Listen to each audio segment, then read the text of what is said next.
গর্বের ১০০ বছর, রবি ঠাকুরের নোবেল প্রাপ্তির ১০০ বছর।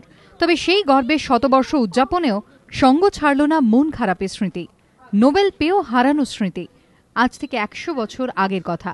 ক্যালেন্ডারের পাতায় ১৩ই নভেম্বর ১৯১৩ সুইডিশ কমিটি ঘোষণা করল সাহিত্যে নোবেল পাচ্ছেন রবীন্দ্রনাথ ঠাকুর।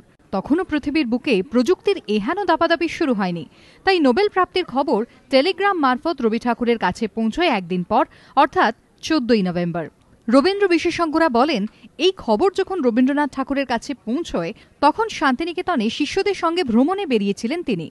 নোবেল প্রাপ্তির খবর পড়ে ভাবলেশহীন মুখে টেলিগ্রামটি পাঞ্জাবির পকেটে পুরে নেন রবি ঠাকুর।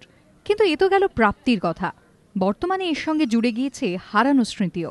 ২৫শে মার্চ ২০০৪ শান্তিনিকেতন থেকে চুরি গেল কবিগুরুর নোবেল। এহেন পেয়ে হারানোকে সঙ্গে নিয়েই শতবর্ষে পদার্পণ, নোবেল ছাড়াই নোবেল প্রাপ্তির শতবর্ষ উদযাপন। যদিও হারানোর বেদনা কোনোভাবেই খাটো করে না প্রাপ্তি শ্রেষ্ঠত্বকে, মনে করেন শিক্ষাবিদ পবিত্র সরকার। নোবেল ছাড়া এই কথাটা আমি গ্রহণ করছি না, এই কারণে করছি না, নোবেল পুরস্কার পেয়েছিলেন এটা হচ্ছে ঘটনা, তার সঙ্গে কি চিহ্ন থাকলো বা না থাকলো তাতে কিছু যায় আসে না। নোবেল চুরির সময় বিশ্বভারতীর উপাচার্য ছিলেন সুজিত বসু। এতদিন সেই হতাশা তাড়া করে বেড়ায় তাকে।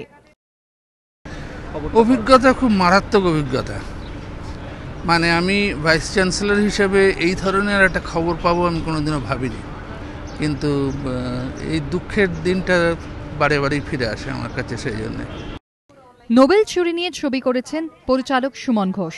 তার মন্তব্য, মেডেল থাক বা না থাক, কবিগুরুর এই কৃতিত্ব মানুষের মনে থাকলেই হলো।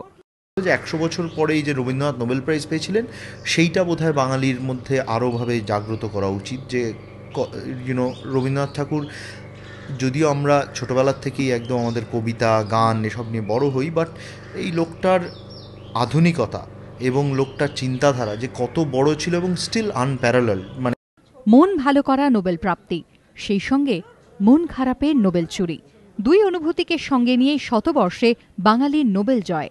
অরিত্রিক ভট্টাচার্যের রিপোর্ট, এবিপি আনন্দ, কলকাতা।